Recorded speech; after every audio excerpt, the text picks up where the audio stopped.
Hello, hello, adventurers, and welcome back to the Dragon's Lair. Today we're going to be discussing one of the last members of the gang, although she wasn't there the entire time, the Kyoshi warrior, Suki. So, let's jump right into it, shall we? Moving into strength. Suki is from the Earth Kingdom, however, she is a non-bender.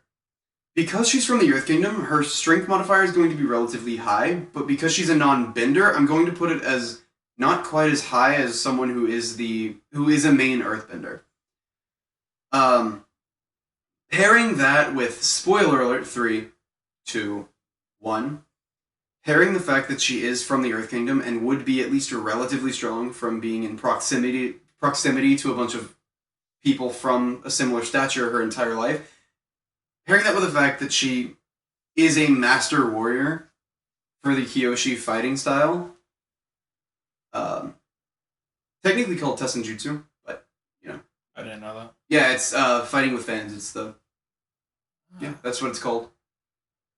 Nice. Useless information. Yeah. Can be used. When? Someone who's interested in it. It doesn't use the information.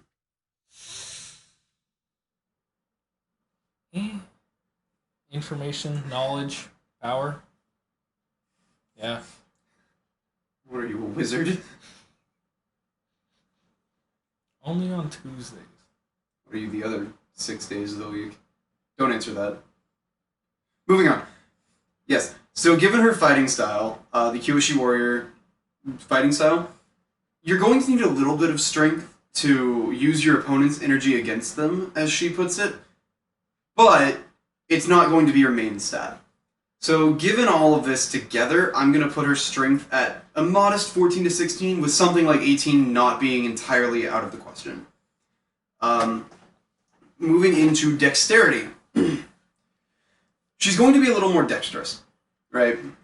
Spoiler alert, 3, 2, 1. We should be good. That was faster because it's the same spoiler as earlier.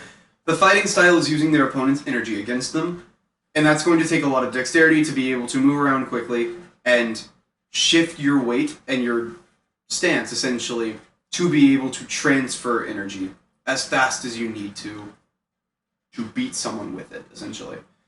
That being said, she's not going to be as dexterous as someone like Aang is, because Aang's entire person revolves around his dexterity, and hers is really an important part of her, but not a defining characteristic, I'll say.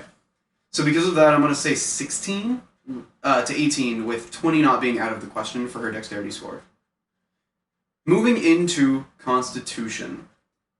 Said it time and time again, Constitution doesn't really come up a whole lot in the show. That being said, there are a few things we can inference from Suki. Now, I'm going to say spoiler alert, 3, 2, 1. We should be good. These are inferences, right? I can't guarantee that this is her Constitution modifier.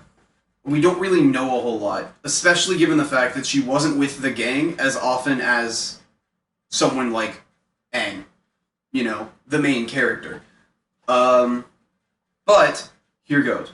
What we do know about Suki is, first off, she's a master fighter, and it kind of ties in with holding yourself in one specific stance for a while and being able to keep that.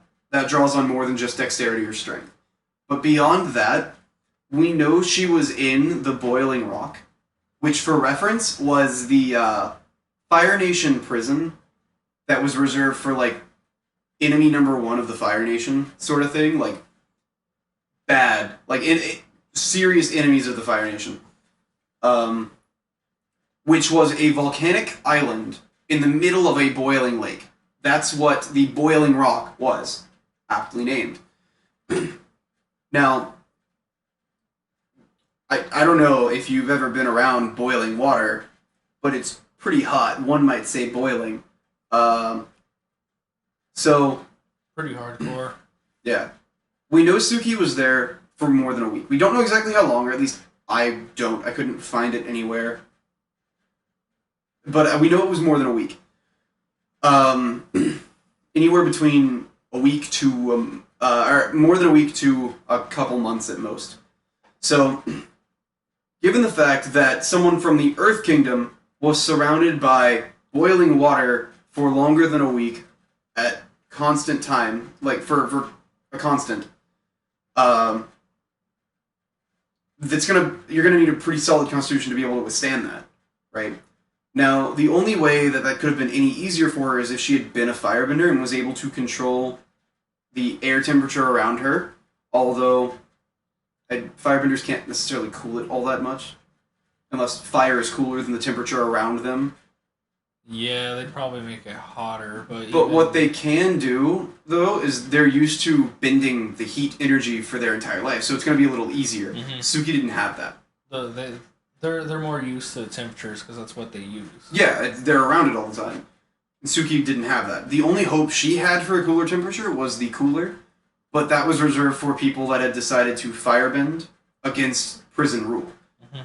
And since Suki wasn't a firebender, she wasn't a bender at all, she didn't have a chance to go in there. There was nothing she could have done to get sent to the cooler. So she was surrounded by boiling temperatures for a very long time. Given that, I've got to put her constitution modifier at least 14, with something like 18 being more than reasonable. Moving to intelligence. Suki wasn't with the gang all that much, but we do know, spoiler alert, 3, 2, 1, we do know that she is a master of the Kyoshi fighting style, Tessenjutsu. We also know she is a very master strategist. You look... Is everything okay? Yeah. Cool. And I mean, to be a leader, intelligence is just kind of one of those things you gotta have. Yeah, I mean, she was entrusted with teaching the people of her island the fighting style, and she was entrusted to lead her group of her, like, top-tier Kyoshi warriors. She's going to have to be pretty good at what she does, and the master strategist kind of ties in with wisdom, which we'll get into here in a second. So, given the fact that she was the leader of the group, the teacher of her style, and a master strategist, her intelligence is 14 to 16 at minimum. Moving into wisdom. As I've said, she was a master strategist. This is evident by, spoiler alert, 3, 2, 1. Boiling Rock, going back to that, when she grabs the warden to use as a hostage, essentially. Now, this kind of further proves her dexterity being high because she was able to flip up 3 stories in as many seconds. But she grabbed the warden to use him as a hostage to better their chances of escape, lower their chances of cutting the wire to the gondola that would have stopped the group's escape from the Boiling Rock. It's also evident in how she went on the Serpent's Pass with Sokka and the rest of the gang. She knew, because let's be fair, we all knew something was going to go wrong with Sokka. So she was willing to stop and help him across just to be able to keep a lookout. And, of course, in the process, we're glad she did because she saved Toph from drowning. For solid comic relief the next second after. It's bound to happen. Yeah. That was a pretty good scene. But, you know. So, because of her ability to think on her feet and to realize that something could go wrong and that she needs to be there for it, I'm going to put her wisdom at 16 to 18. With, again, 20 not being out of the question. Moving into charisma. This one's interesting to kind of come up with. I did say charisma, right? Yeah. Yeah. I always get constitution and charisma. They're so similar. The 2 C's. Yeah. But charisma. This is an interesting statistic to think about and figure out. Because she's not really with the group all that much. And when we first meet her, spoiler alert, 3, 2, 1, we kind of meet her in an off sort of, I don't want to say an off day, but kind of an off day where she's not super happy because the first thing Sokka does is insult her, as I've said before. So that's going to make anyone kind of standoffish and a little bit overall seem angrier than they really are. Move down a few episodes and kind of get to know her a little more. Turns out she's actually really caring about the people she's around, even people and things that she hasn't known for a super extended amount of time, like Appa, where on the outside looking in at that, you see someone that cares about an animal that she's been around for all of a few hours. So much so to where she's willing to nurse it back to health. So, kind of, given what we know about Suki, I'm going to place her charisma at minimum of 14, which seems kind of low. But that's because of the first impression, where when we meet her, she's standoffish and upset. And then moving it into an 18, I would say max, because of what we see when she drops everything to go be with Sokka on Serpent's Pass. When she takes time out of her and her troops' travel to help Appa nurse him back to health. That sort of thing. So that's going to be her charisma modifier, in my opinion. Moving into race and class. We're going to start with the straightforward build, human race, specifically the normal human, +1 to all ability scores. Take your good stats to great, bad stats to average, and your average stats to good. So, make everything a little bit better than they were.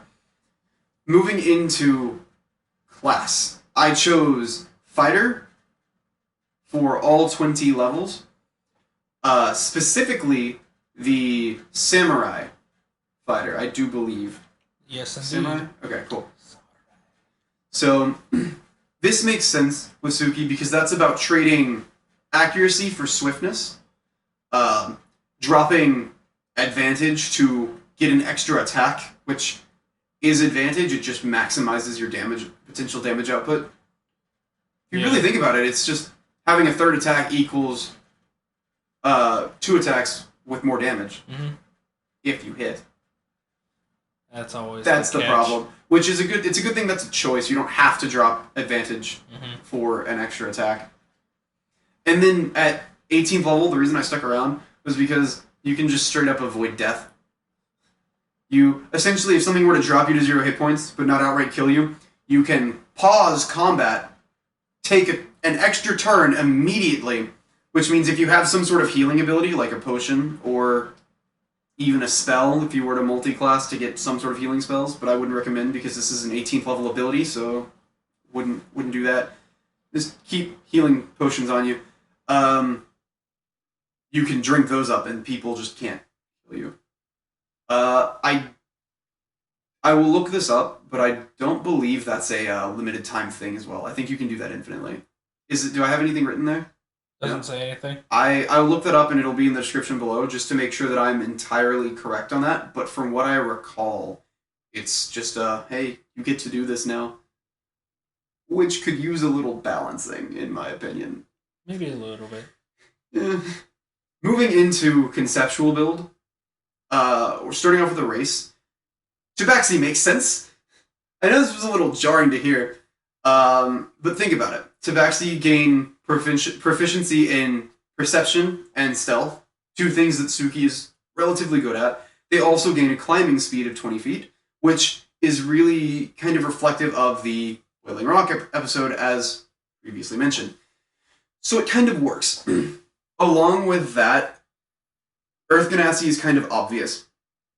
If you're doing more of a loose build, you also have the option of, and hear me out on this. This is a little like out there.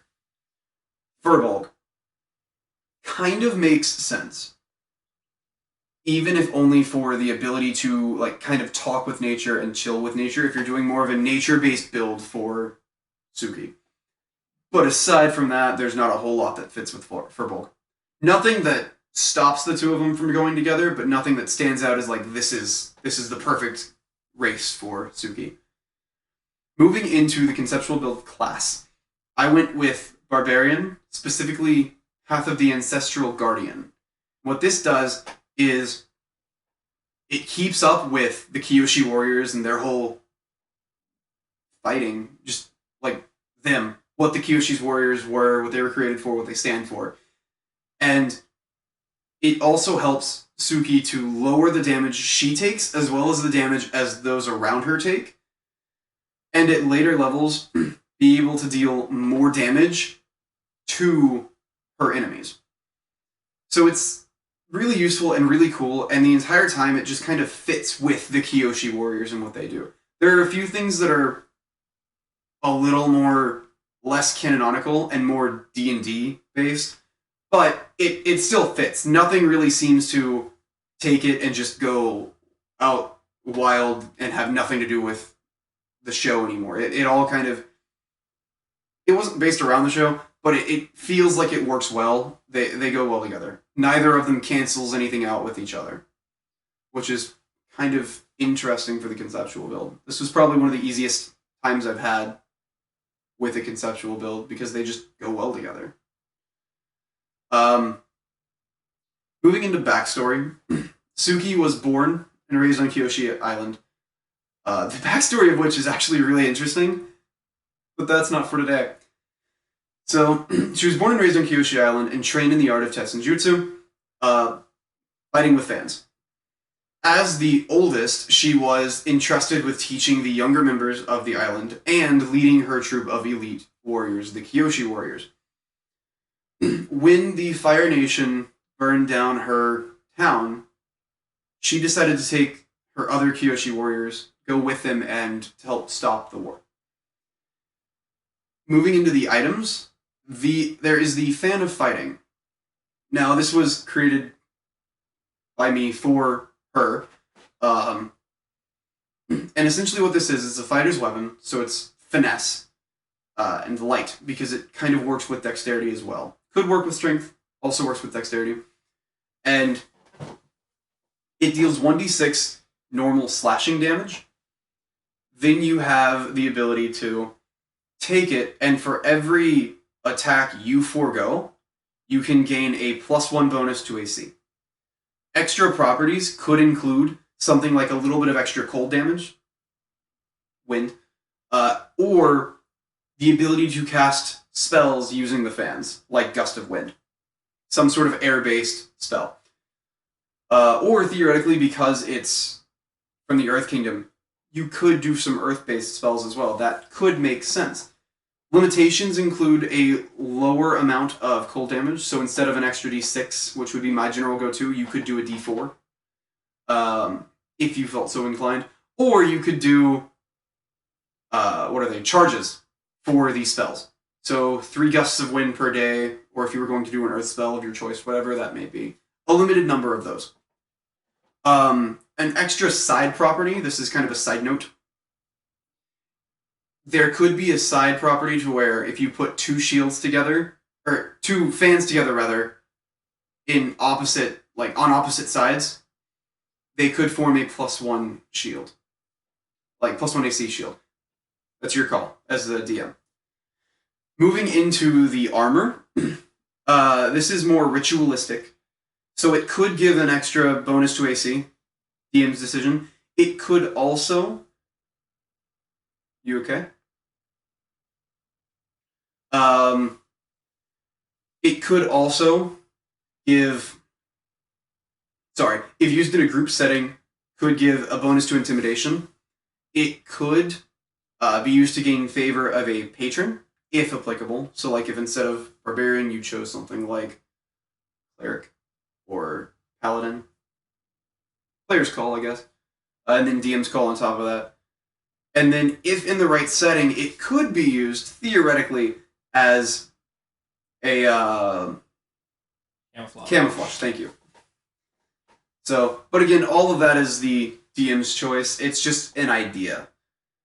So, that being said, if you have any other ideas, or disagreements perhaps, as long as you keep them respectful down in the comments, I would love to read them, and you might just help a DM in need. If you can't possibly wait until my next video, which will be on Uncle Iroh, keep in mind that there is the Discord, and you can always come hang out on Twitch. All of my social medias will be linked down in the description below, so make sure to check those out if you feel so inclined. Aside from that, I will catch you all later.